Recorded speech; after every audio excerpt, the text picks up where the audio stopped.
लुधियाना के सुनील और उसकी बीवी रीटा एक अच्छे और संपन्न परिवार से ताल्लुक रखते थे।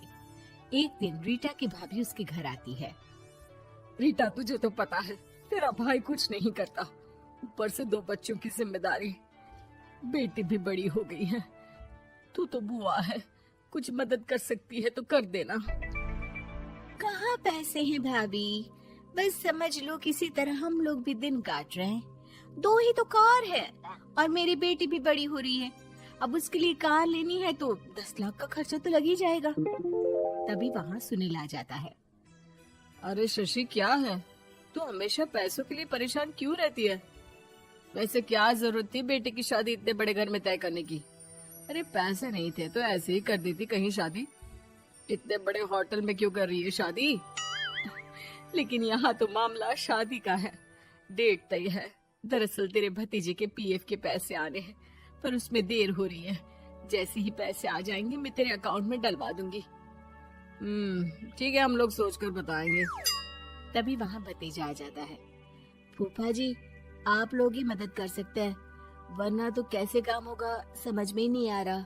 मैं वादा करता हूँ जैसे ही पैसे आ जाएंगे मैं आप लोगों को वापस कर दूंगा। हाँ भाई, ठीक है। अब देख भाई, हमारे लड़के तो सारा दिन घर पर पड़े रहते हैं, ना कमाते हैं ना कुछ कमाने की इच्छा रखते हैं। लेकिन चल, ये ले, कितने पैसे चाहिए? जी 4 लाख रुपए। ठीक है, लेकिन पैसे ध्यान से वक्त पर वापस लौटा देना। सुनील मुसीबत के वक्त बीवी के भतीजे की मदद तो कर देता है, लेकिन उन लोगों के जाने के बाद देख ले रीटा, तेरे मायके वालों ने मांगा तो दे दिया, वरना इन लोगों का मुझे कोई भरोसा नहीं है। अरे क्यों भरोसा नहीं है? इससे पहले तो कभी इन लोगों ने आपसे मदद भी नहीं ली। हाँ, ली तो नहीं, लेकिन पैसे की किल्लत ही रहती है ना इन लोगों के पास। अरे ठीक है ना, नहीं लौटा पाए तो भतीजे के ससुराल से निकाल देंगे। सुना है बड़े घर में शादी हो रही है। सुनील और रीटा पैसे तो दे देते हैं, लेकिन अगले रोज ही। हाँ भाई साले साहब, क्या हाल है? ठीक हूँ जीजा जी।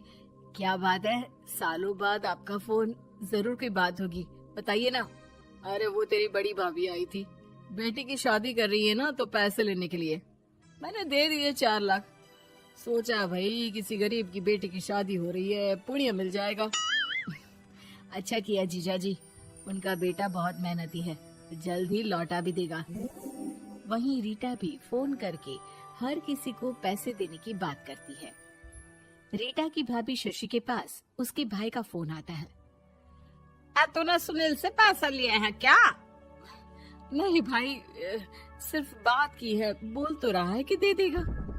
वो लोग मदद करने वालों में से नहीं है, और मदद कर भी दे लेकिन समाज में गा गा कर हालत बुरी कर देते हैं। अब गाने दीजिए ना भाई, मैं क्या कर सकती हूँ, मेरे पास कोई ऑप्शन भी तो नहीं है। बेटी की अगले हफ्ते शादी जो है। शशि की बेटी की शादी हो जाती है, लेकिन शादी के 1 महीने बाद ही सुनील का फोन भतीजे के पास आता है। हाँ भाई, शादी तो हो गई हम लोगों की दुआ से। अब देख, ऐसा ही फायदा होता है पैसे वाले रिश्तेदार हो तो। तेरे वक्त पर हम कैसे खड़े हो गए थे, लेकिन अब पैसा लौटा दे भाई। जी, मैंने पीएफ के लिए अप्लाई कर दिया था, उसकी नोटिफिकेशंस मैं आपको भी भेज देता हूँ। मुझे लगता है 10 दिन में पैसे आ जाना चाहिए। जैसे ही पैसा आएगा मैं आपके अकाउंट में डाल दूंगा। और ना जी ना, कोई नोटिफिकेशन नहीं चाहिए, पैसा चाहिए, पैसा। ठीक है अंकल, बस 10 दिन का समय दे दीजिए। अभी हफ्ता भी पूरा नहीं होता कि भतीजे के पास उसके गांव के दूर के चाचा का फोन आता है। अरे बेटा, क्या बात है, सुनील के कोई पैसे ले रखे हैं तो दे क्यों नहीं देता? हाँ चाचा जी, बात तो हुई थी, 10 दिन का वक्त मांगा है, उम्मीद है हो ही जाएगा। अरे फोन कर रहा है, रोज बता रहा था कि बेटी की शादी में मदद की थी। अब क्या है ना, भले ही शादी 10 दिन रोक देते, लेकिन सुनील से मदद नहीं लेनी चाहिए थी। याद है ना, मधु की मदद करके कितना बदनाम कर दिया था उसने पूरे घर को सोसाइटी में। हाँ चाचा जी, मैं भी यही सोच रहा था कि उन लोगों से मदद नहीं लेनी चाहिए थी। कई लोगों के फोन आ चुके हैं। वहीं रीटा अपनी भाभी को फोन कर देती है। क्या है भाभी, कब पैसे लौटाओगी? पता है ना ये कितना बोल रहे थे, तुम्हारे बोलने पर मैंने पैसे दिए हैं।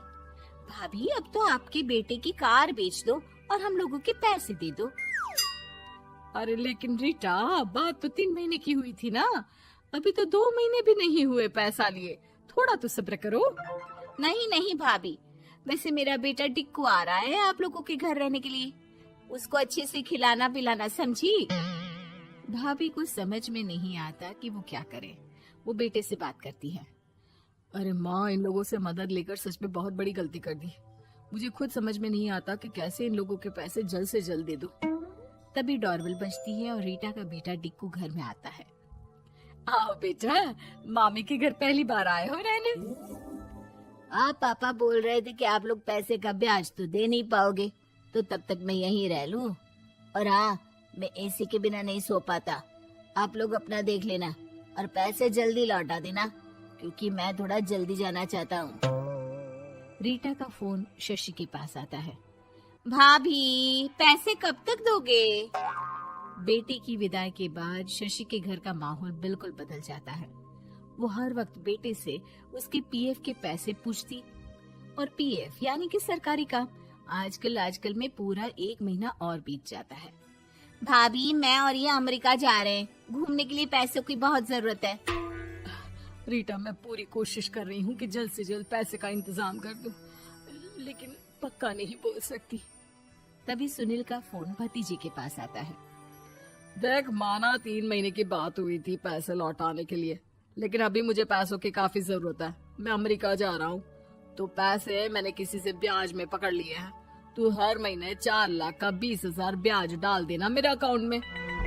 सुनील फोन रख देता है, लेकिन भतीजा काफी परेशान हो जाता है। वो ऑफिस से शाम को घर आता है कि माँ पूछती है, क्या हुआ बेटा? बेटा माँ को सारी बात बता देता है। माँ भगवान के सामने हाथ जोड़कर खड़ी हो जाती है और रोने लगती है कि तभी बेटे का मोबाइल पर मैसेज बजता है। माँ, पीएफ के पैसे आ गए। और वो ऑनलाइन ही सुनील के पैसे वापस कर देता है। भला हो भगवान का। लेकिन आज एक बात तो समझ में आ गई, मदद हमेशा उन लोगों से लो जो मदद के बदले आपसे मदद में दी गई रकम ही वापस लें, ना कि समाज में आपकी इज्जत।